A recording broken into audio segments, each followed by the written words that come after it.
Welcome back to the Top 11 Saddest and Most Bittersweet Thomas adaptations. Today we have an adaptation by one of my favorite creators, the Bogey Boy. This is a story narrated by our boy, the Berry Truck, and written by him as well. This short story might be classified as spooky, but I really find it saddening considering it plays with themes of remorse, fate, mortality, and existence. This is a short story, but I think it's honestly one of the best, so let's begin the review. We open with Boco sputtering down the line with a nightly goods train, accompanied by music I can only describe as the kind you'd hear in an elevator that also has a vibrant garden functioning within it. Yeah, I know what you're thinking. What the hell is Lemmy smoking to think of something like that?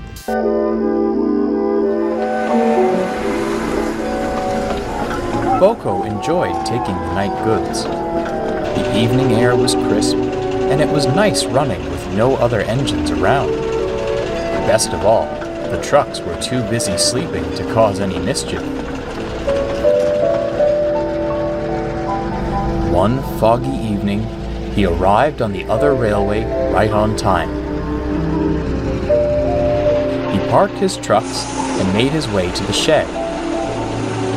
The yard was big, but Boco never had any trouble finding his way.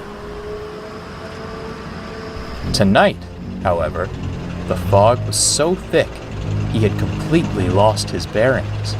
Boco gets lost in the fog on his way to the other railway sheds where all the mainline diesels stay. Instead, he comes across a small one. Suddenly, Boco could see the outline of a building ahead. Finally, he smiled. His relief was short-lived. As he drew closer, he saw it wasn't the big shed where the mainland diesels slept. It was smaller and more akin to the old sheds on Sodor. It was shabby and looked as if it had been vacant for a long time. "A shed's a shed, old fellow," sighed his driver. "We'll go mad trying to find our way in this fog any longer." Boco was uneasy. Something felt odd. But he didn't want to navigate through the fog any further. Boco's driver, considering the possibility that they could get lost in the fog trying to find the actual shed, just tells Boco to stay here for the night. And Boco agrees. As Boco settles in and his driver says goodnight, Boco hears a voice. All was silent. No trucks being pushed around, not even the distant sound of diesel horns. It was as if the fog muffled the world around him. "Why, hello!" Boco jumped. Beside him was an old tender engine. "It's not often I have visitors," he said in a warm but weary tone. At last, Boco found his voice. "I'm sorry," he stuttered. "I didn't mean to intrude. My driver and I got lost in the fog and—" "No need to apologize," chuckled the engine. "Fog can lead you places you don't expect to be. Besides, it's nice to have company for a change."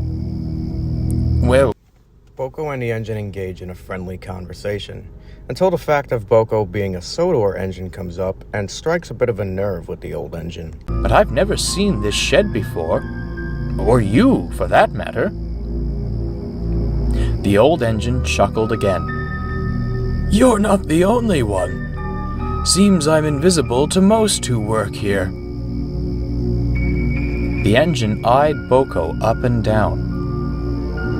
"You're a Sodor engine, aren't you?" "How did you know?" "You're different from the diesels that live around these parts. Much more courteous for a start.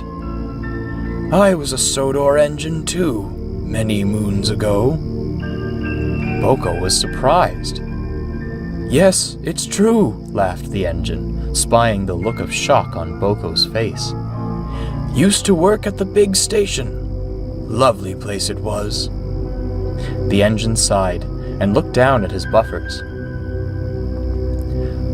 "Oh, only wish I'd appreciated it more at the time." "Why don't you return?" asked Boco. "I'm sure the fat controller would welcome you back with open arms." "Oh, no," stammered the engine. He didn't have the patience for an engine like me. Nonsense, smiled Boco. He certainly wouldn't want to see you in a... As the conversation goes on, the engine keeps dismissing Boco's questions, and instead insists that they get some rest. But Boco's sleep is anything but pleasant. Is Edward still around? Oh, yes, replied Boco. I work on his branch line. Ah, I am glad to hear it, smiled the engine. A kind soul he was. I only wish I'd been as kind to him. What did you say your name was? Asked Boco. Oh, it's getting late, yawned the old engine. We'd better get some sleep now. We'll finish our chat in the morning. Boco was curious why the engine wouldn't answer his question, but had to admit he was feeling drowsy, and it wasn't long before he fell asleep. Boco's sleep was anything but peaceful. All night long, he dreamt of scrapyards. Old engines were lined up in the sidings, their shadows dancing in the flicker of the cutter's torch. The violent red light illuminated the inside of a shed, and all Boco could hear were the muffled pleas for mercy, drowned in the sound of searing metal. Boco woke with a start. It was daylight now, the fog burned off by the morning sun. He breathed a sigh of relief that his dream was over. I hope I didn't keep you up, he said, addressing the old engine. I had an awful... He stopped. The old engine and the shed were gone. But, stuttered Boco, where's the shed? And the engine? When Boco's driver arrived, he was surprised too. Sheds don't just disappear, he said. Boco set off for home with much on his mind.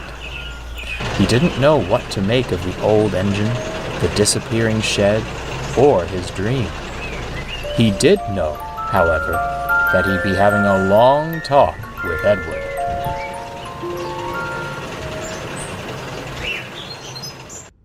Wow, what a mysterious and unexpected ending to the story. And it leaves you guessing as to who this engine is. It's also saddening as well, as the old engine seems to be remorseful and regretful of whatever he did on the island of Sodor years ago. We, as an audience, are left wondering what all this missing background information is, and as of today, there's been no follow-up or sequel to this, so we won't really know. It just leaves us guessing and drawing our own conclusions. Let's see how this ranks up, though.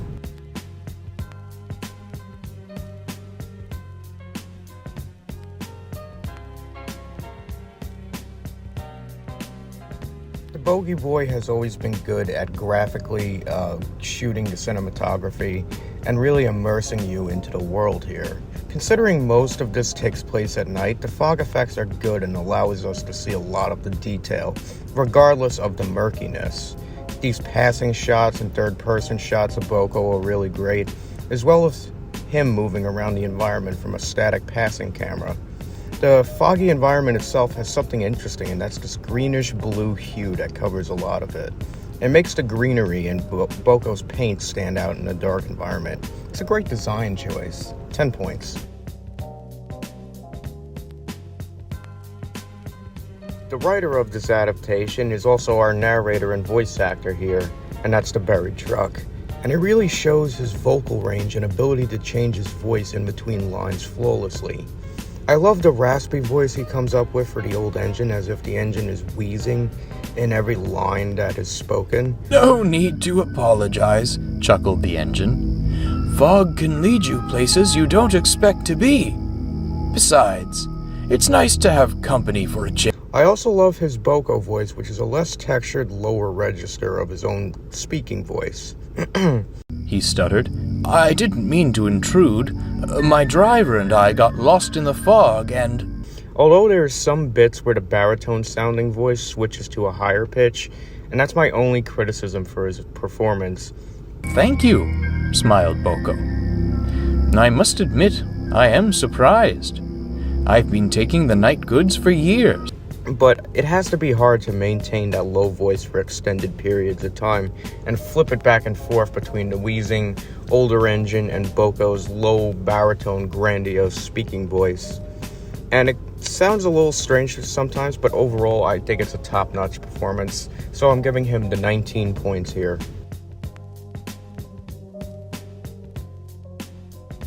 The characters and sound effects. The characters here are greatly fleshed out, especially the old engine that flip-flops through the emotions of regret, reminiscence, to feeling chipper, and then back to sad again.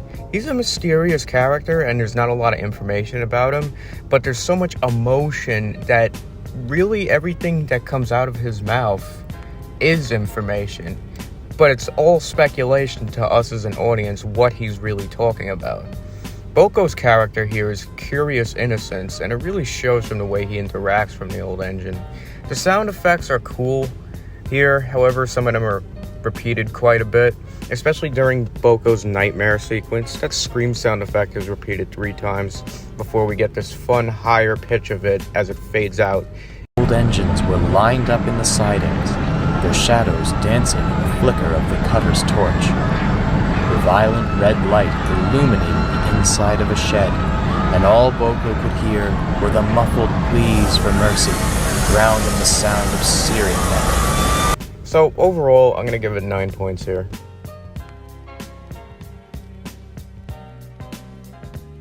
The music choices here are really good for world building, and the opening shots with that soothing beginning music is amazing.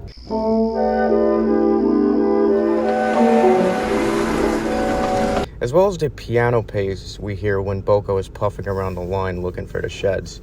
Suddenly, Boco could see the outline of a building ahead.